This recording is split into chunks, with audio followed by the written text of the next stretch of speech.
try to check your answer too. Here we go.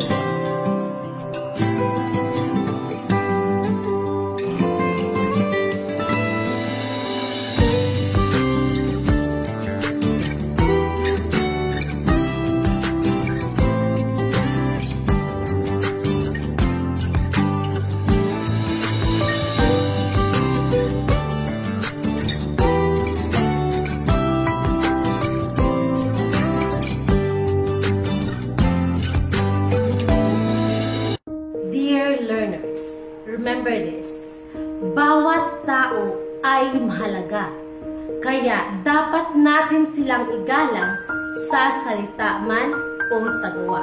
In Genesis chapter 1 verse 27, God created us in His own image.